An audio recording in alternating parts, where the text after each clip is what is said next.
आध्यात्मिक आपका पैर है और भौतिक हाथ, दोनों ही जरूरी हुए ना। ये हाथ भौतिक है और ये पैर जो है ये आध्यात्मिक है। आध्यात्मिक ज्ञान आपका पैर है, ये हाथ जो है ये भौतिक है। पैर हाथ हाथ हाथ पैर पैर पैर। ನನ್ನ ಹೆಸರು ಅಭಿನವ್ ಅರೋರಾ. ಇವರ ಇನ್ಸ್ಟಾಗ್ರಾಮ್ ಫಾಲೋವರ್ಸ್ ತುಂಬಾನೇ ಜಾಸ್ತಿ ಆಗಿದ್ದಾರೆ. ಅದು ಕೂಡ ಇವರು ಸೋಷಿಯಲ್ ಮೀಡಿಯಾದಲ್ಲಿ ಭಕ್ತಿ ಪ್ರಧಾನ ವಿಡಿಯೋಗಳನ್ನ ಅಥವಾ ಭಕ್ತಿನ ಮಾಡ್ತಿರೋ ವಿಡಿಯೋ ಫೇಮಸ್ ಆದಾಗಿಂದ ಯಾವಾಗ ಒಬ್ಬ ವ್ಯಕ್ತಿ ಆದ್ರೂ ಯಾರಾದ್ರೂ ಕೂಡ ಆಗಿರ್ಬೋದು, ಅವರು ಬೆಳಿತಾರೆ ಅಂತ ಗೊತ್ತಾದ್ಮೇಲೆ, ಬೆಳಿತಿದ್ದಾರೆ ಅಂತ ನೋಡಿದ್ಮೇಲೆ ಅವ್ರ ಮೇಲೆ ನೆಗೆಟಿವ್ ಆಗು ಪ್ರಭಾವ ಬೀಳುತ್ತೆ, ಪಾಸಿಟಿವ್ ಆಗು ಪ್ರಭಾವ ಬೀಳುತ್ತೆ. ಅಂದ್ರೆ ನೆಗೆಟಿವ್ ಆಗು ಮಾತಾಡ್ತಾರೆ, ಪಾಸಿಟಿವ್ ಆಗು ಮಾತಾಡ್ತಾರೆ. ಅದೇ ರೀತಿ ಇವಾಗ ಈ ಹುಡುಗನ ಬಗ್ಗೆ ಒಂದು ನೆಗೆಟಿವ್ ಟಾಕ್ ಕೂಡ ಬಂದಿದೆ. ಈ ಹುಡುಗನ ಬಗ್ಗೆ ಅಂತಾನೂ ಅಲ್ಲ, ಅವ್ರ ಅಪ್ಪನ ಬಗ್ಗೆ, ಅವರಪ್ಪ ಮಾಡ್ತಿರೋ ಬಿಸ್ನೆಸ್ ಬಗ್ಗೆ ತುಂಬಾನೇ ಪ್ರಶ್ನೆಗಳು ಹುಟ್ಟಾಕಿದೆ.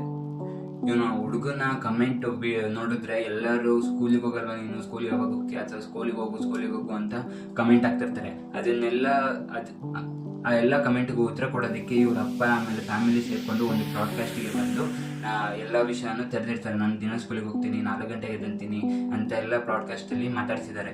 फर्क नहीं पड़ता कि जमाना क्या कहता है, मुझे तो ये पता है कि कान्हा मुझे अपना कहता है। मुझे नहीं फर्क पड़ता कि जमाना, मुझे फर्क नहीं पड़ता, मुझे फर्क नहीं पड़ता.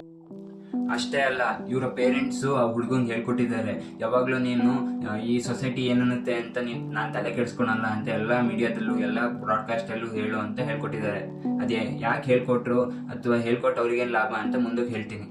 ಆಮೇಲೆ ಈ ಹುಡುಗಂಗೆ ಬರೀ 10ರಿಂದ 11 ವರ್ಷ ಆಗಿರ್ಬೋದು. ಕ್ಯಾಮ್ರಾ ಹೆಂಗ್ ಫೇಸ್ ಮಾಡೋದು, ಅವರು ಮೀಡಿಯಾದಲ್ಲಿ ಕೇಳಿದಾಗ ಹೆಂಗ್ ಉತ್ತರ ಕೊಡೋದು, ಹೆಂಗ್ ಮಾತಾಡೋದು, ಅಥವಾ ಹೇಗೆ ಒಂಥರ ಆಕ್ಟಿಂಗ್ ತರ ಅಲ್ದಲೆ ನ್ಯಾಚುರಲ್ ಆಕ್ಟಿಂಗ್ ಅಂತಾರಲ್ಲ ಆ ತರ ಹೇಗೆ ಮಾತಾಡೋದು ಅಂತೆಲ್ಲ ಹೇಳ್ಕೊಟ್ಟಿದ್ದಾರೆ. गाली गलौज नहीं करना चाहिए. हम जिस संस्कृति में हैं और जो कम उम्र में फर्स्ट सेकंड क्लास से जो सिलेबस बच्चों का शुरू हो जाता है उसमें ಇದನ್ನೆಲ್ಲ ಒಬ್ಬನೇ ಮಾಡಕ್ ಹೋಗಲ್ಲ, ಅಥವಾ ಯಾರು ಹೇಳ್ಕೊಡ್ದಲ್ಲ ಆ ಹುಡುಗ ಹೋಗಿ ನಾನೇ ಪ್ರಮೋಟ್ ಆಗ್ತೀನಿ ಅಂತ ಸೋಷಿಯಲ್ ಮೀಡಿಯಾ ಅಕೌಂಟ್ ಅಲ್ಲಿ ಈ ತರ ಎಲ್ಲ ವಿಚಿತ್ರವಾದ ಪೋಸ್ಟ್ ಅಥವಾ ಸನಾತನ ಧರ್ಮನ ಎತ್ತಿಡಿತೀನಿ ಅಂತ ಹೋಗಿ ಪೋಸ್ಟ್ ಹಾಕೋದಿಲ್ಲ. ಯಾರು ಹೇಳ್ಕೊಟ್ರೆ ಮಾತ್ರ ಹುಡುಗರು ಮಾಡ್ತಾರೆ, ಅದು ಕೂಡ ಸಣ್ಣ ವಯಸ್ಸಿನ ಹುಡುಗರು. ಇವನಿಗೆ ಇರೋದು 10ರಿಂದ 11 ವರ್ಷ. ಇವೆಲ್ಲ ಕ್ರಿಟಿಕಲ್ ಥಿಂಕಿಂಗ್ ಹೇಗ್ ಬರುತ್ತೆ? ಈ ತರ ಬಿಗ್ ವರ್ಡ್ಸ್ ಗಳನ್ನ ಯೂಸ್ ಮಾಡ್ತಾನೆ, ಅಂದ್ರೆ ನಮಗೆ ಗೊತ್ತಿಲ್ಲ ಸಂಸ್ಕೃತ ವರ್ಡ್ಸ್ ಗಳನ್ನೆಲ್ಲ ಯೂಸ್ ಮಾಡ್ತಾನೆ. ಅದೆಲ್ಲ ಹೇಗ್ ಗೊತ್ತು ಇವನಿಗೆ? ಇವನು ಹೇಳೋ ಪ್ರಕಾರ ಇವನು ಸಣ್ಣ ವಯಸ್ಸಿಂದನೂ ಸನಾತನ ಧರ್ಮನ ಎತ್ತಿಡಿಬೇಕು ಅಂತ ಶ್ಲೋಕಗಳನ್ನ ಕಲಿತಿದ್ನಂತೆ, 4 ಗಂಟೆಗೆ ಅಂತಾನಂತೆ. ಇವೆಲ್ಲ ಸಾಧ್ಯನಾ? ಇದು ಎಲ್ಲ ಸಾಧ್ಯ ಇಲ್ಲ ಅಂತ ಹೇಳೋದಕ್ಕೆ ಒಂದು ಪ್ರೂಫ್ ತೋರಿಸ್ತೀನಿ. ಈ ಹುಡುಗ ಸೋಷಿಯಲ್ ಮೀಡಿಯಾದಲ್ಲಿ ಮತ್ತೆ ನ್ಯೂಸ್ಗಳಲ್ಲಿ ಇನ್ನೂ ಹೇಳಿದ್ದಾನೆ, ನಾನು ಫ್ಯಾನ್ಸ್ಗಳಿಗೆ ಫೋಟೋ ಯಾಕೆ ಕೊಡ್ತೀನಿ ಅಂದ್ರೆ ಫೋಟೋ ತೆಗೆಸ್ಕೊಳಕ್ಕೆ ಯಾಕೆ ಬಿಡ್ತೀನಿ ಅಂದ್ರೆ ನನ್ನ ಮುಖಾಂತರ ದೇವರ ಫೋಟೋ ತೆಗ್ದಂಗಾಗುತ್ತಂತೆ. ಅವನ ಜೊತೆ ಫೋಟೋ ತೆಗೆಸ್ಕೊಂಡ್ರೆ ಅವ್ರ ಜನಗಳೆಲ್ಲ ದೇವ್ರ ಜೊತೆ ಫೋಟೋ ತೆಗೆಸ್ಕೊಂಡಂಗೆ ಅಂತ ಅವನೇ ಹೇಳಿದ್ದಾನೆ ನ್ಯೂಸ್ ಅಲ್ಲಿ. का कोई भ्रम नहीं है कि लोग मेरे साथ फोटो खिंचवा रही हैं. मैं तो ये सोचता हूँ कि लोग मेरी भक्ति से ठाकुर जी के साथ फोटो खिंचवा रही हैं. जो भी मेरे फॉलोवर हैं वो मेरे फॉलोवर नहीं है, वो तो मेरे ठाकुर जी के फॉलोवर. ಇದರ ಅರ್ಥ ನೀನ್ ನನ್ನ ಜೊತೆ ಫೋಟೋ ತೆಗೆಸ್ಕೊಂಡ್ರೆ ನೀನ್ ಡೈರೆಕ್ಟ್ ಆಗಿ ದೇವ್ರ ಜೊತೆ ಫೋಟೋ ತೆಗೆಸ್ಕೊಂಡಂಗೆ ಅಂತ. ಇದು ಒಂದು PR ಮಾರ್ಕೆಟಿಂಗ್, ಬೆಸ್ಟ್ ಮಾರ್ಕೆಟಿಂಗ್ ಅಂತ ಹೇಳ್ಬೋದು. ಯಾಕಂದ್ರೆ ಈ ತರ ಹೇಳಿದ್ರೆ ಯಾರು ಕೂಡ ವಾಯ್ಸ್ ರೇಸ್ ಮಾಡಲ್ಲ ಅಥವಾ ಯಾರು ಕೂಡ ಡೌಟ್ ಪಡೋದಿಲ್ಲ. ಎಲ್ಲದನ್ನು ದೇವ್ರ ಮೇಲೆ ಹಾಕ್ಬಿಡು, ದೇವ್ರ ಮೇಲೆ ಯಾರು ಪ್ರಶ್ನೆ ಮಾಡ್ತಾರೆ. ಇದೊಂದು ಒಳ್ಳೆ ಟ್ಯಾಕ್ಟಿಕ್ ಅಂತಾನೆ ಹೇಳ್ಬೋದು. ಎಲ್ಲ ಮೀಡಿಯಾದಲ್ಲೂ ಇದೊಂದು ಕ್ವಶನ್ ಕಾಮನ್, ಅವರ ಡೈಲಿ ರೂಟೀನ್ ಏನು ಅಂತ ಎಲ್ಲ ಮೀಡಿಯಾದಲ್ಲೂ ಕೇಳ್ತಾರೆ. ಮತ್ತೆ ಇವನು ಹೇಳೋ ಎಲ್ಲ ಆನ್ಸರ್ ಒಂದೇ ರೀತಿ ಇರುತ್ತೆ. ಎಲ್ಲಾ ಮೀಡಿಯಾದಲ್ಲೂ ಒಂದೇ ಟೋನ್, ಒಂದೇ ಆನ್ಸರ್ ಅಥವಾ ವರ್ಡ್ ಕೂಡ ಸೇಮ್ ಇರುತ್ತೆ. डेली रूटीन कैसा होता है? तो आप मुझे अपना स्केड्यूल बताइए. आपका जो डेली रूटीन है, आपकी जो दिनचर्या है, जो आपकी दिनचर्या चलती है, जिसके जवाब में वो सेम चीज बोलेगा हर बार, कोई वर्ड्स चेंज नहीं करता वो. 3:30 बजे जग जाता हूँ. मैं 3:30 बजे मैं सुबह 3:30 बजे मैं 3:30. ನೀವು ಹೇಗ್ ನಂಬ್ತೀರಾ ಇವನ್ಗೆ ಹೇಳ್ಕೊಟ್ಟಿಲ್ಲ ಅಂತ? ಯಾಕಂದ್ರೆ ಯಾರು ಬಾಯ್ಪಾಠ ಮಾಡಿದ್ರೆ ಮಾತ್ರ ಈ ತರ ಪದೇ ಆನ್ಸರ್ಗಳನ್ನ ಸೇಮ್ ಬರೋದು. ನೀವು ನೋಡ್ಬೋದು, ಸ್ಕೂಲ್ನಲ್ಲಿ ನಮಗೆ ಬಾಯ್ಪಾಠ ಮಾಡಿರ್ತಾರೆ, ಆ ಬಾಯ್ಪಾಠ ಮಾಡಿದ್ನ ನಾವು ಯಾರೇ ಕೇಳಿದ್ರು ಅದನ್ನೇ ಆನ್ಸರ್ ಹೇಳ್ತಾ ಇರ್ತೀವಿ. ಆ ರೀತಿ ಇವನಿಗೆ ಬಾಯ್ಪಾಠ ಮಾಡಿದ್ದಾರೆ. ಮತ್ತೆ ಮೀಡಿಯಾದವರು ನೀವು ನಾನ್ ವೆಜ್ ಯಾಕೆ ತಿನ್ಬಾರ್ದು ಅಂತ ಹೇಳ್ತೀರ ಜನಗಳಿಗೆ ಅಂತ ಕೇಳಿದಾಗ ಇವನು ಎಲ್ಲಾ ಮೀಡಿಯಾದವರಿಗೂ ಒಂದೇ ಆನ್ಸರ್ ಕೊಟ್ಟಿದ್ದಾನೆ. ನೀವೇನಾದ್ರು ನಿಮ್ಮ ಮನೆಯವರ ಬೆಳ್ಳು ಅಥವಾ ಏನಾರ ಕೈಗಳನ್ನ ಕತ್ತರಿಸಿ ತಿಂತೀರಾ ಅಂತ ಎಲ್ಲಾ ಕಡೆನೂ ಅದನ್ನೇ ಹೇಳಿದ್ದಾನೆ. किसी प्रियजनों की उंगली काट करके खा सकते हैं? आप अपने प्रियजनों की उंगली काट कर, आप अपने प्रियजनों की उंगली काट. ಸೇಮ್ ಲಿಟ್ರಲಿ ಎಲ್ಲಾ ಕಡೆನೂ ಸೇಮ್ ವರ್ಡ್, ಸೇಮ್ ಪಿಚ್ ಅಲ್ಲಿ ವಾಯ್ಸ್ ನ ರೇಸ್ ಮಾಡಿ ಎಲ್ಲರಿಗೂ ಅದನ್ನೇ ಹೇಳಿದಾನೆ. ನೀವು ಕೇಳ್ಬೋದು ಇವೆಲ್ಲದಕ್ಕೂ ಸೇಮ್ ಆನ್ಸರ್ ಅಂದ್ರೆ ಸೇಮ್ ಆನ್ಸರ್ ಕೊಡ್ತಾನೆ, ಮತ್ತೆ ಎಲ್ಲಿ ಚೇಂಜ್ ಆಗುತ್ತೆ ಅಂತ. ಅದು ಹೌದು, ಸೇಮ್ ಆನ್ಸರ್ ಕೊಡ್ತಾರೆ, ಯಾರು ABCD ನ BCD ಅಂತ ಹೇಳೋದಿಲ್ಲ. ಆದ್ರೆ ಒಂದು ವರ್ಡ್ ಅಥವಾ ಒಂದು ಸೆಂಟೆನ್ಸ್ ಹೇಳ್ಬೇಕಾದ್ರೆ ಪ್ರತಿ ಸತಿ ಹೇಳ್ಬೇಕಾದ್ರೂ ಟೋನ್ಗಳು ಅಥವಾ ಸೆಂಟೆನ್ಸ್ ಫಾರ್ಮೇಶನ್, ವರ್ಡ್ಸ್ ಎಲ್ಲ ಡಿಫ್ರೆಂಟ್ ಆಗಿರುತ್ತೆ. ಅವ್ನ ಅನ್ಸುತ್ತೆ ಇವ್ರಿಗೆ ಯಾರೇ ಹೇಳ್ಕೊಟ್ಟಿಲ್ಲಪ್ಪ, ಇವನೇ ಹೇಳ್ತಾ ಇದ್ದಾನೆ ಅಂತ ನಿಮಗೆ ಫೀಲ್ ಆಗುತ್ತೆ. ಆ ಫೀಲಿಂಗು ಮತ್ತೆ ಆ ಸೆಂಟೆನ್ಸ್ ಫಾರ್ಮೇಶನ್ ಎಲ್ಲ ಇರಲಿಲ್ಲ ಅಂದ್ರೆ ಅವನು ಯಾರೋ ಹೇಳ್ಕೊಟ್ಟಿದ್ದಾರೆ ಅದೇ ಸೆಂಟೆನ್ಸ್ ರಿಪೀಟ್ ಮಾಡ್ದಂಗೆ ಇತ್ತದು. ಮತ್ತೆ ಇವ್ರ ಅಪ್ಪಂಗೆ ಅಥವಾ ಇವ್ರ ಫ್ಯಾಮಿಲಿಯವ್ರಿಗೆ ಗೊತ್ತು, ನಾವೇನಾದ್ರು ಮಾರ್ಕೆಟಿಂಗ್ ಮಾಡ್ಬೇಕಂದ್ರೆ ಓಲ್ಡ್ ಏಜ್ ಪೀಪಲ್ನ ಹಿಡ್ಕೊಂಡ್ರೆ ಆಗೋದಿಲ್ಲ, ನಾವು ಈಗ ಯಂಗ್ಸ್ಟರ್ಸ್ ಜೆನ್ಸಿನ ಹಿಡ್ಕೊಬೇಕು. ಅದರಿಂದ ಮಾರ್ಕೆಟಿಂಗ್ ತುಂಬಾ ವೇಗವಾಗಿ ಹರಡುತ್ತೆ ಮತ್ತೆ ಈಸಿನೂ ಆಗುತ್ತೆ ಅಂತ ಇವ್ರಿಗೆ ಗೊತ್ತು. ಅದಕ್ಕೆ ಇವನು ಮೀಡಿಯಾದಲ್ಲೆಲ್ಲ ಹೇಳ್ತಾನೆ, ನಾವು ಭಕ್ತಿನ ಓಲ್ಡ್ ಏಜ್ ಅಲ್ಲೆಲ್ಲ ಮಾಡೋದು, ಈ ಟೀನೇಜ್ ಅಥವಾ ಮಿಡಲ್ ಏಜ್ ಅಲ್ಲಿ ಮಾಡ್ಬೇಕು ಭಕ್ತಿನ. ನಾವು ಯಾವಾಗ್ಲೂ ಅನ್ಕೊಂತೀವಿ ಓಲ್ಡ್ ಏಜ್ ಅಲ್ಲಿ ಇದ್ರೆ ಮಾತ್ರ ಭಕ್ತಿ, ಇಲ್ಲ ಅಂದ್ರೆ ಭಕ್ತಿ ಅಲ್ಲ ಅಂತ ಹೇಳ್ತಾನೆ. यदि आप 50 साल की उम्र में भक्ति करने लगे हो तो भक्ति नहीं है। यदि आप 50 साल की उम्र में अगर आप 50 साल की उम्र में करने लगे तो वो भक्ति नहीं है। भक्ति तो कम उम्र से ही शुरू। ಅವನೇನಾದ್ರು ಬಿಸ್ನೆಸ್ ಕಲಿಯೋದಾದ್ರೆ ಅವ್ರ ಅಪ್ಪನಿಂದನೇ ಕಲ್ತಿರ್ತಾನೆ, ಯಾಕಂದ್ರೆ ಅವ್ರ ಅಪ್ಪ ಒಬ್ಬ ಒಳ್ಳೆ ಬಿಸ್ನೆಸ್ ಮ್ಯಾನ್. ಆದ್ರೆ ಈಸ್ ಸೋ ಕ್ಲಿಯರ್. ಮತ್ತೆ ಇವನು ಹೇಳ್ತಾನೆ, ನನಗೆ ಯಾರು ಭಕ್ತಿ ಮಾಡ್ಕೊಳ್ಳೋದು ಹೇಳ್ಕೊಟ್ಟಿಲ್ಲ, ಅಂದ್ರೆ ಪೂಜೆ ಮಾಡ್ಬೇಕು, ದೇವ್ರನ್ನ ಒಲಿಸ್ಕೊಳ್ಬೇಕು ಅಂದ್ರೆ ನಾವು ಭಕ್ತಿಯಿಂದ ಇರಬೇಕು ಅಂತ ಯಾರು ಹೇಳ್ಕೊಟ್ಟಿಲ್ಲ. ನಾನು ಸಣ್ಣ ವಯಸ್ಸಿಂದನೂ ಅದಾಗದೇ ಬಂತಂತೆ ಅವನಿಗೆ. कृपा हुई मुझ पर कि मैं अपने आप से भक्ति करने लग गया और राधा रानी ने ही मुझे इस उद्देश्य से इस धरती पर भेजा है। श्री राम जी ने सिखाया है मुझे ये सब। ये एक ऐसी चीज है जो हमने अभिनव पर नहीं थोपी। ನೀವೇ ಅನ್ಕೊಳ್ಳಿ, ಅದಾಗದೆ ಹೇಗ್ ಬರುತ್ತೆ ನಿಮ್ಗೆ? ABCD ಹೇಳ್ಕೊಡ್ದಿಲ್ಲ, ಅದಾಗದೆ ABCD ಕಲ್ತ್ರ ಅಲ್ವಾ? ಅದೇ ರೀತಿ ಅವರಪ್ಪ ಅವನಿಗೆ ಎವ್ರಿಥಿಂಗ್ ಹೇಳ್ಕೊಟ್ಟಿದ್ದಾರೆ, ಅಂದ್ರೆ ಎಲ್ಲ ಹೇಳ್ಕೊಟ್ಟಿದ್ದಾರೆ ಗುರು. ನೀವು ನೋಡಿ, ಇವನು ಏನಾದ್ರು ಸ್ಪೀಚ್ ಕೊಡ್ಬೇಕಾದ್ರೆ ಅಥವಾ ಏನಾದ್ರು ಪಾಡ್ಕಾಸ್ಟ್ ಅಲ್ಲಿ ಅಥವಾ ನ್ಯೂಸ್ ಅಲ್ಲಿ ಏನಾದ್ರು ವಿಷಯ ತಿಳಿಸ್ಬೇಕಂದ್ರೆ ಎಲ್ಲದಕ್ಕೂ ಒಂದೇ ವರ್ಡ್ ಯೂಸ್ ಮಾಡ್ತಾನೆ. ನಾನು ಒಂದು ಸ್ಟೋರಿಯಿಂದ ನಿಮಗೆ ತಿಳಿಸ್ತೀನಿ ಅಂತ, ಅಂದ್ರೆ ಸ್ಟೋರಿ ಹೇಳಿ ಈ ಕ್ವಶನ್ಗೆ ಉತ್ತರ ಕೊಡ್ತೀನಿ ಅಂತ. मैं आपको एक उदाहरण से समझाता हूँ, मैं आपको एक कहानी से समझाता हूँ। And guess how his dad does it? एक कहानी से आपको इस बात के बारे ಅಷ್ಟೇ ಅಲ್ಲ ಗುರು, ಇವನು ಅಪ್ಪನೂ ಕೂಡ ಇದೇ ರೀತಿ ವರ್ಡ್ಸ್ ಗಳನ್ನ ಯೂಸ್ ಮಾಡ್ತಾನೆ. ಆದ್ರೆ ಅವನು ಇನ್ನೂ ಸಣ್ಣ ವಯಸ್ಸವನು, ಅಂದ್ರೆ ಅವನು ಅಪ್ಪ ಏನ್ ಹೇಳ್ಕೊಡ್ತಾರೋ ಅಷ್ಟು ಮಾತ್ರ ಹೇಳ್ತಿದ್ದಾನೆ. ಯಾರಾದ್ರೂ ಔಟ್ ಆಫ್ ಬಾಕ್ಸ್ ಅಂದ್ರೆ ಅವ್ರ ಅಪ್ಪ ಹೇಳ್ಕೊಟ್ಟಿಲ್ದಿರೋ ಪ್ರಶ್ನೆಗಳನ್ನ ಕೇಳಿದ್ರೆ ಅವ್ನು ಈ ರೀತಿ ಎಕ್ಸ್ಪ್ರೆಷನ್ ಕೊಡ್ತಾನೆ ನೋಡಿ. ಅಂದ್ರೆ ಈ ಕ್ವಶನ್ಗೆ ಆನ್ಸರ್ ಅವನಿಗೆ ಬಯಟ್ ಮಾಡಿರ್ಲಿಲ್ಲ. ಈ ತರ ಕ್ವಶನ್ ಕೇಳಿದ್ರೆ ಅವ್ನು ರ್ಯಾಂಡಮ್ ಸ್ಟಫ್ಗಳನ್ನ, ಸ್ಟೋರಿಗಳನ್ನ ಕ್ರಿಯೇಟ್ ಮಾಡಿ ಹೇಳ್ತಾನೆ ಅಥವಾ ನೆಗಾಡ್ತಿರ್ತಾನೆ. आपके दिमाग में क्या ख्याल आता है?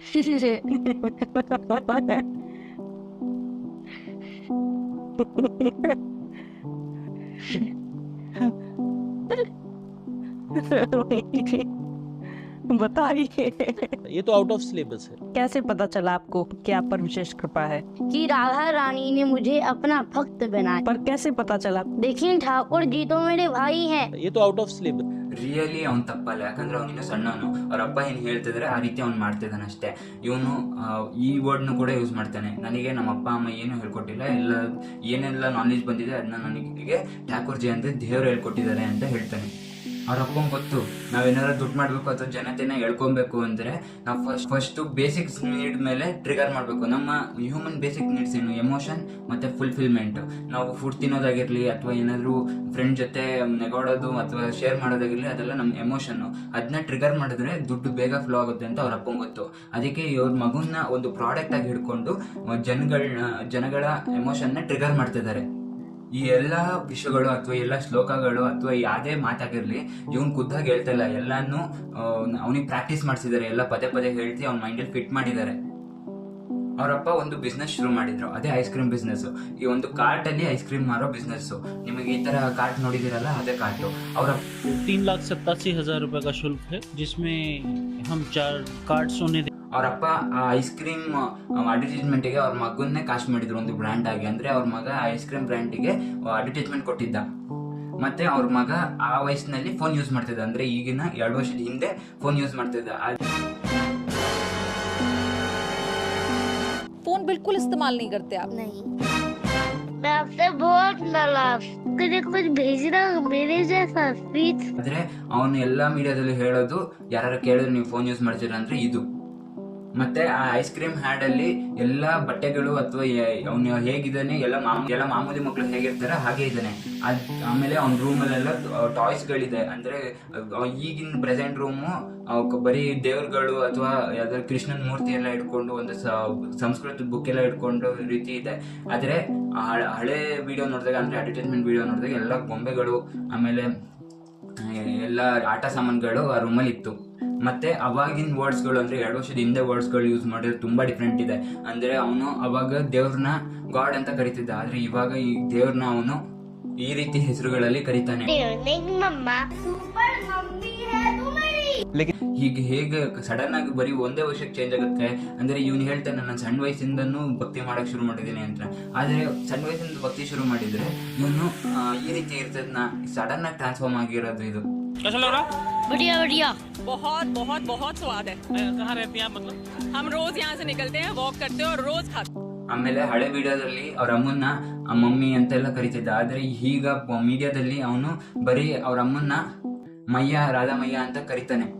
ನೀವ್ ಹೇಳ್ಬೋದು ಅವನು ಅವಾಗ ಸಣ್ಣ ವಯಸ್ಸಿದ್ದ, ಈಗ 1-2 ವರ್ಷ ಆದ್ಮೇಲೆ ಭಕ್ತಿ ಮಾಡಕ್ ಶುರು ಮಾಡಿರ್ಬೇಕು. ಈಗಲೂ ಸಣ್ಣ ವಯಸ್ಸೇ, ಅವಾಗ ಸಣ್ಣ ಹುಡುಗ ಆತರ ಇದ್ದ, ಆದ್ಮೇಲೆ ಭಕ್ತಿ ಮಾಡಕ್ ಶುರು ಆದ್ಮೇಲೆ ಈ ತರ ಆಗ್ದ ಅಂತ ನೀವು ಕೇಳ್ಬೋದು. ಆದ್ರೆ ಅವನ್ ಬಾಯೆಲ್ಲ ಕೇಳಿ ನೀವು ಏನ್ ಹಿಂದಿದ್ದಾನೆ ಅಂತ. मैं जब बोलने लगा था तब से ही भक्ति करना शुरू कर दिया था. ಇದೆಲ್ಲ ನೋಡಿದ್ಮೇಲೆ ನೀವು ಹೇಳ್ಬೋದು ಅದು ಒಂದು ಆಡ್ ಆಗಿತ್ತು, ಎಲ್ಲಾನು ಹೇಳ್ಕೊಟ್ಟಿದ್ರು, ಅವ್ನು ಅದಕ್ಕೆ ಹೇಳ್ತಿದ್ದ ಆಡ್ ಅಲ್ಲಿ ಆಕ್ಟಿಂಗ್ ಹೆಂಗ್ ಮಾಡ್ತಾರೋ ಅದೇ ರೀತಿ ಆಕ್ಟಿಂಗ್ ಮಾಡ್ತಿದ್ದ ಅಂತ. बढ़िया बढ़िया, ಹೌದು, ಅದೇ ಆಕ್ಟಿಂಗ್ ಆದ್ರೆ ಇದೇ ಆಕ್ಟಿಂಗ್ ಆಗಿರ್ಬಾರ್ದು. ಯಾಕೆ? ಇದು ಕೂಡ ಸ್ಕ್ರಿಪ್ಟೆಡ್ ಆಗಿರ್ಬೋದಲ್ಲ. ಇವನ ಭಕ್ತಿ ಪ್ರಧಾನನ ಪ್ರಮೋಟ್ ಮಾಡೋದಕ್ಕೆ ಅವರಪ್ಪ ಯೂಟ್ಯೂಬ್ ಅಲ್ಲಿ, ಮೀಡಿಯಾದಲ್ಲಿ ಎಲ್ಲ ಕಡೆ ಅಡ್ವರ್ಟೈಸ್ಮೆಂಟ್ ಆಡ್ಸ್ ಗಳನ್ನ ರನ್ ಮಾಡ್ತಾರೆ. ಮತ್ತೆ ತುಂಬಾ ಆಡ್ಸ್ ಗಳನ್ನ ರನ್ ಮಾಡಿರೋದು ಒಂದು ಯೂಟ್ಯೂಬ್ ಚಾನೆಲ್ ಇದೆ, ಅದ್ರ ಹೆಸರು ಜನತಾ ಜಂಕ್ಷನ್ ಅಂತ. ಅವ್ರ ವಿಡಿಯೋದಲ್ಲಿ, ಅವ್ರ ಯೂಟ್ಯೂಬ್ ಚಾನೆಲ್ ಅಭಿನವ್ ಅರೋರಾ ಬಗ್ಗೆ 1 ಅಲ್ಲ 2 ಅಲ್ಲ 3 ಅಲ್ಲ 4 ಅಲ್ಲ ತುಂಬಾ 35 ವಿಡಿಯೋಸ್ಗಳನ್ನ ಪೋಸ್ಟ್ ಮಾಡಿದ್ದಾರೆ. ಅಂದ್ರೆ ಅವನ ಬಗ್ಗೆ ಇಂಟರ್ವ್ಯೂ ಮಾಡಿ ಪೋಸ್ಟ್ ಮಾಡಿದ್ದಾರೆ. ಮತ್ತೆ ಅವ್ರದೇ ಚಾನಲ್ ಅಲ್ಲಿ ಹಳೆ ವಿಡಿಯೋಸ್ಗಳನ್ನ ತೆಗೆದ್ರೆ ಅವ್ರದ್ದು ಐಸ್ ಕ್ರೀಮ್ ಬ್ರ್ಯಾಂಡ್ ಇತ್ತಲ್ಲ, ಆ ಕಾರ್ಟಿಗೆ ಹೋಗಿ ಮಕ್ಕಳನ್ನ ಇಂಟರ್ವ್ಯೂ ಮಾಡ್ತಾರೆ. ಫಸ್ಟ್ ಇಂಟರ್ವ್ಯೂ ಯಾರನ್ನ ಮಾಡಿದ್ರು ಗೊತ್ತಾ? क्या नाम है छोटू? अभिनव।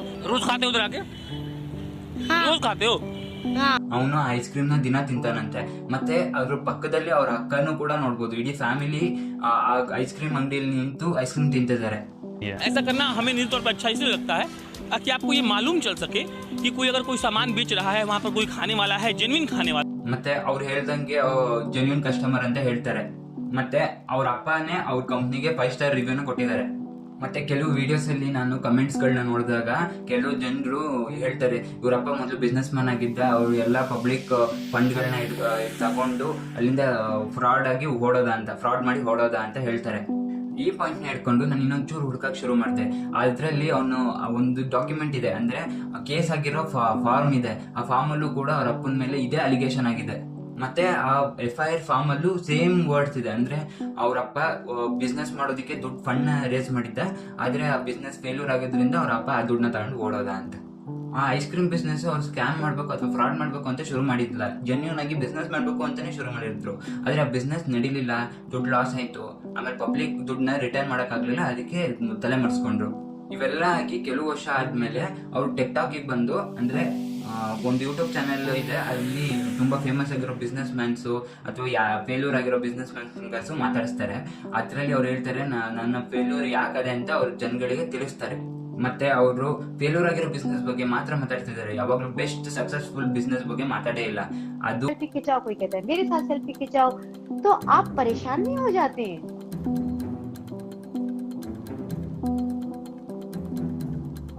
होते हैं परेशान? नहीं. ಅವ್ರ ಮಗನ್ ಬಾಯಿಂದ ಈ ತರ ಹೇಳಿಸ್ತಾರೆ ನೋಡಿ. ಮತ್ತೆ ಅವನು ಇವಾಗ್ಲೂ ಕೂಡ ಬ್ರ್ಯಾಂಡ್ ಡೀಲ್ಸ್ ನ ಪ್ರಮೋಟ್ ಮಾಡ್ತಾನೆ, ಅದರಿಂದ ದುಡ್ಡನ್ನ ತಾಂತಾನೆ, ಅಂದ್ರೆ ಅವ್ರ ಅಪ್ಪ ತಾಂತಾರೆ. ಇದರಿಂದ ಪ್ರಾಬ್ಲಮ್ ಇಲ್ಲ, ಸುಮಾರು ಜನ ಬ್ರ್ಯಾಂಡ್ ಡೀಲ್ಸ್ ನ ಮಾಡ್ತಾರೆ. ಸ್ವಾಮೀಜಿ ಆಗಿದ ತಕ್ಷಣ ಬ್ರ್ಯಾಂಡ್ ಡೀಲ್ಸ್ ಮಾಡಬಾರ್ದು ಅಂತ ಏನಿಲ್ಲ. ಆದ್ರೆ ಅವನ ಬಾಯಿಂದ ಇದ್ ಮಾತ್ರ ಹೇಳಿಸ್ಬೇಡಿ, ನನಗೆ ಜಗತ್ತಲ್ಲಿ ಏನು ಬೇಡ, ದುಡ್ಡೆಲ್ಲ ಮೋಹ, ಹಂಗೆ ಹಿಂಗೆ ಅಂತ ಹೇಳಿಸಿದ್ದಾರೆ.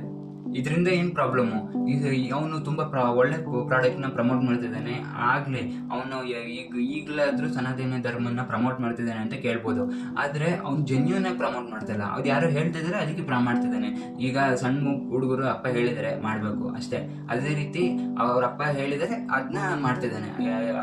ಕ್ಲಿಯರ್ ಆಗಿ ಗೊತ್ತಾಗ್ತದೆ.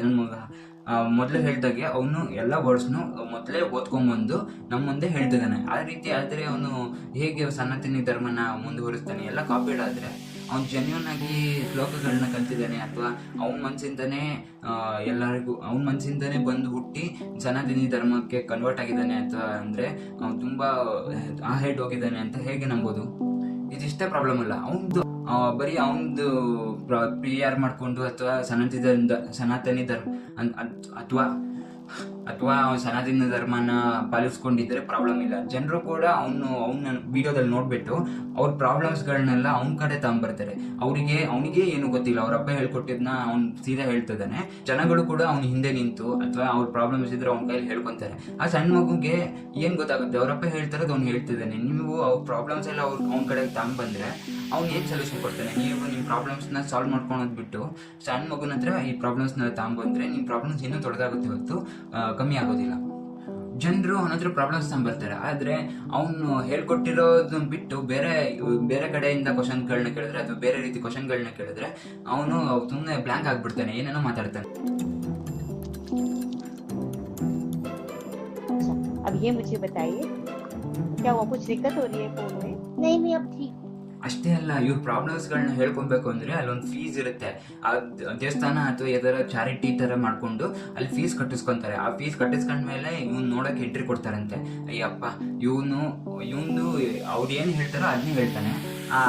ಇವನಿಗೆ ಈ ನಮ್ಮ ಪ್ರಾಬ್ಲಮ್ಸ್ಗಳನ್ನ ಹೇಳಿದ್ರೆ ಹೇಗೆ ಸಾಲ್ವ್ ಮಾಡ್ತಾನೆ? ಯಾವ್ದಾರ ಒಂದು ಶ್ಲೋಕ ಹೇಳೋ ಅಥವಾ ದೇವ್ರನ್ನ ನಂಬಿದ್ರೆ ನೀವು ಪ್ರಾಬ್ಲಮ್ಸಿಂದ ಹೊರಗಡೆ ಬರ್ತೀರಾ ಅಂತ ಮಾಮೂಲಿ ಹೇಗೆ ಜನರು ಹೇಳ್ತಾರೋ ಅದೇ ರೀತಿ ಹೇಳ್ತಾನೆ. ಅದರಿಂದ ಪ್ರಾಬ್ಲಮ್ ಸಾಲ್ವ್ ಆಯ್ತಾ? ನಿಮ್ಮ ದುಡ್ಡನ್ನ ನೀವು ವೇಸ್ಟ್ ಮಾಡ್ಕೊತಿದ್ದೀರ ಅಷ್ಟೇ.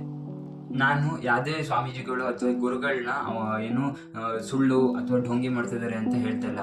ನಾನು ಸುಮಾರು ಸ್ವಾಮೀಜಿಗಳನ್ನ ಅಥವಾ ಗುರು ಗೋಪಾಲ್ ದಾಸ್ ಸುಮಾರು ಸ್ವಾಮೀಜಿಗಳನ್ನ ಫಾಲೋನು ಕೂಡ ಮಾಡ್ತೀನಿ. ಅವರು ಲೈಫ್ ರಿಲೇಟೆಡ್ ಪ್ರಾಕ್ಟಿಕಲ್ ಆಗಿರೋ ಉತ್ತರಗಳನ್ನ ನೀಡ್ತಾರೆ. ಆಮೇಲೆ ಯಾರಿಗೂ ಕೂಡ ನೀವು ಈ ನನಗೆ ದುಡ್ಡು ಕೊಡಿ ಅಂತ ಬಾಯಿ ಬಿಟ್ಟು ಕೇಳೋಲ್ಲ. ಅವ್ರು ನಿಮ್ಗೆ ಎಷ್ಟಿಷ್ಟ ಐತೆ ನೀವು ಭಕ್ತಿ ರೂಪದಲ್ಲಿ ಕೊಡ್ಬೋದು ಅಂತ ಅವರೇ ಹೇಳಿದ್ದಾರೆ. ಮತ್ತೆ ಆ ದುಡ್ಡುಗಳನ್ನೆಲ್ಲ ಜನಗಳಿಗೋಸ್ಕರ ಜೆನ್ಯೂನ್ ಆಗಿ ಯೂಸ್ ಮಾಡ್ತಾರೆ. ಅವರು ಆ ದುಡ್ಡನ್ನ ತನಿಗೋಸ್ಕರ ಯೂಸ್ ಮಾಡೋದಿಲ್ಲ. ಅವರು PR ಮಾಡೋಕ್ಕೋಸ್ಕರ ಅಥವಾ ಏನಾದ್ರು ನಾನು ಫೇಮಸ್ ಆಗಬೇಕು ಅಂತ ಶೋಗಳನ್ನ ಮಾಡೋದಿಲ್ಲ. ದೇವ್ರನ್ನ ಸ್ಮರಿಸೋಕ್ಕೋಸ್ಕರ ಶೋಗಳನ್ನ ಮಾಡ್ತಾರೆ. ಮತ್ತೆ ಎಷ್ಟೋ ಶೋಗಳು ಜನಗಳ ಒತ್ತಾಯದಿಂದನೇ ಮಾಡಿರ್ತಾರೆ. ಹಾಗಂತ ನಾನು ಅವರೇ ಸರಿ, ಅವ್ರು ಬಿಟ್ಟು ಬೇರೆ ಯಾರು ಸರಿ ಇಲ್ಲ, ಅವ್ರನ್ನೇ ನಂಬಿ ಅಂತ ಹೇಳ್ತಲ್ಲ. ಎಷ್ಟು ನಂಬೇಕು ಅಷ್ಟು ನಂಬಿ, ಯಾರನ್ನೂ ಕೂಡ ಅತಿಯಾಗಿ ನಂಬಾರ್ದು. ಮತ್ತೆ ಸಣ್ಣ ಮಕ್ಕಳನ್ನ ನಂಬಲೇಬಾರ್ದು. ಯಾಕಂತಂದ್ರೆ ಈ ರೀತಿ ಸುಮಾರು ಬಾಬಾಗಳು ಉಟ್ಕೊಂಡಿದ್ದಾರೆ. ಅಂದ್ರೆ ಸುಮಾರು ಸಣ್ಣ ಹುಡುಗರು ಸಣ್ಣ ವಯಸ್ಸಲ್ಲಿರೋ ಬಾಬಾಗಳು ಉಟ್ಕೊಂಡಿದ್ದಾರೆ. ಅವ್ರಿಗೆ ಏನು ಎಕ್ಸ್ಪೀರಿಯನ್ಸ್ ಇರುತ್ತೆ? ಅವರು ಈಗ ಬಾಬಾಗಳಾಗಿದ್ದಾರೆ ಅಂದರೆ ಅವ್ರು ಸಣ್ಣ ವಯಸ್ಸಿಂದ ದೀಕ್ಷೆ ತಗೊಂಡು ನೀಟಾಗಿ ಕಲಿತು ಶ್ಲೋಕಗಳನ್ನ ಅವರ ಲೈಫ್ ಎಕ್ಸ್ಪೀರಿಯನ್ಸ್ನ ಭಕ್ತಿ ಜೊತೆ ಜೋಡಿಸಿ ನಮಗೆ ಏನಾದ್ರು ಉತ್ತರಗಳನ್ನ ಕೊಡ್ತಾರೆ ಅಥವಾ ಪ್ರಾಬ್ಲಮ್ನ ಸಾಲ್ವ್ ಮಾಡ್ತಾರೆ. ಈ ಹುಡುಗ ಇನ್ನೂ ಪ್ರಾಬ್ಲಮ್ಸ್ ಇರಲಿ, ಅವ್ನು ನೆಟ್ಟಿಗೆ ಸ್ಕೂಲೇ ಕಂಪ್ಲೀಟ್ ಮಾಡಿಲ್ಲ, ಅವ್ನಿಗೆ ಎಂಥ ಜೀವನದ ಬಗ್ಗೆ ಅರ್ಥ ಇರುತ್ತೆ ಅಥವಾ ಗೊತ್ತಿರುತ್ತೆ. ನೀವು ಇವ್ರನ್ನ ಕೇಳ್ಕೊಂಡು ಅಯ್ಯೋ ಈ ಹುಡುಗ ಸ್ವರ್ಗದಿಂದನೇ ಇಳ್ದಿರ್ಬೇಕು, ದೇವರೇ ಉಳಿಸಿರ್ಬೇಕು ನಮ್ಮ ಕಷ್ಟಗಳನ್ನ ಸಾಲ್ವ್ ಮಾಡೋಕ್ಕೆ ಅಂತ ಅನ್ಕೊಳೋ ಜನರು ಕೂಡ ಇದ್ದಾರೆ. ಸೊ ನೀವು ಈ ರೀತಿ ಟ್ರ್ಯಾಪ್ಗಳಲ್ಲಿ ಫಾಲೋ ಆಗದಲ್ಲೇ ನಿಮ್ಮ ಕೆಲಸನ ನೀವು ನೋಡ್ಕೊಳ್ಳಿ ನೀಟಾಗಿ. ನಿಮ್ಗೆ ಏನು ಸಿಗ್ಬೇಕೋ ಅದು ಸಿಕ್ಕೇ ಸಿಗುತ್ತೆ. ಸೊ ನಾನು ಸಿಗ್ತೀನಿ ಮುಂದಿನ ವಿಡಿಯೋದಲ್ಲಿ. ಅಲ್ಲಿ ತನಕ keep watching and don't miss to subscribe. मुझे फर्क नहीं पड़ता, मुझे नहीं फर्क पड़ता, मुझे फर्क नहीं पड़ता, मुझे फर्क नहीं पड़ता, मुझे फर्क नहीं पड़ता। बढ़िया।